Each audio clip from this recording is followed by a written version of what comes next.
Hello out there in internet land. My name is Eric Garland. You've probably never heard of me because I'm not especially famous. But I am a professional bass player. I get paid to play bass for people. I've played in all kinds of venues, like I've been paid to play in the vegetable section of Whole Foods at Christmas, playing Feliz Navidad with a Latin band. I've played for the Washington Post concert series in front of thousands of people at the Carter Barron Amphitheater. I've played at blood banks to entertain people while they're getting their blood drawn. I've played at blueberry picking festivals. I've played at Celtic festivals with thousands of people watching.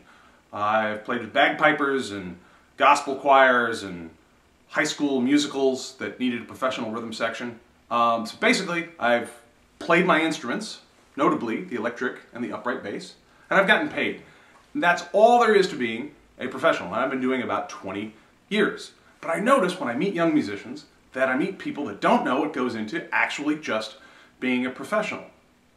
And there's a bunch of very simple tips that I don't think people get to hear these days. They're too busy learning music theory in an educational, institutional context, or they're looking at the flash of the entertainment industry without understanding what goes into the trade craft of being a professional musician. So in this series, I just want to give you guys out there a series of tips that I almost never hear mentioned that are part of being a professional that's going to get hired and it's going to get paid $100 or $150 or $200 or $1,000 or $10,000. Not many people are making $10,000, sorry, but it goes into that. And you never hear it anymore.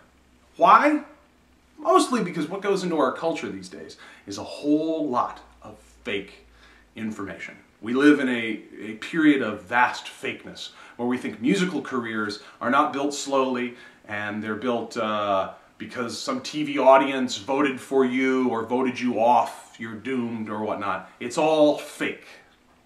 And I would like to be part of the solution to that, to help give you, if you want a career in music, some of the information that is not fake, it's real. And it's very simple. So, let's start with tip number 1. First tip I can give you if you want to be a professional bass player is as such. You don't need to be a great bass player in order to be a professional.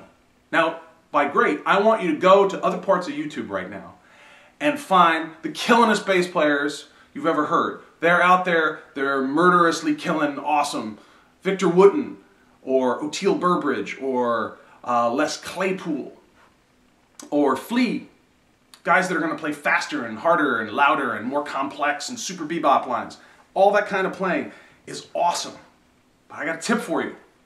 And that is, if you can play simple lines solidly, my friend, you're going to get work.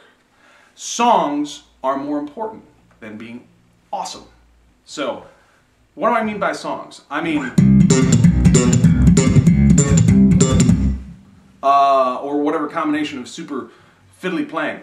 It doesn't ever come up in playing circumstances or professional circumstances. My friends, if you can learn this line,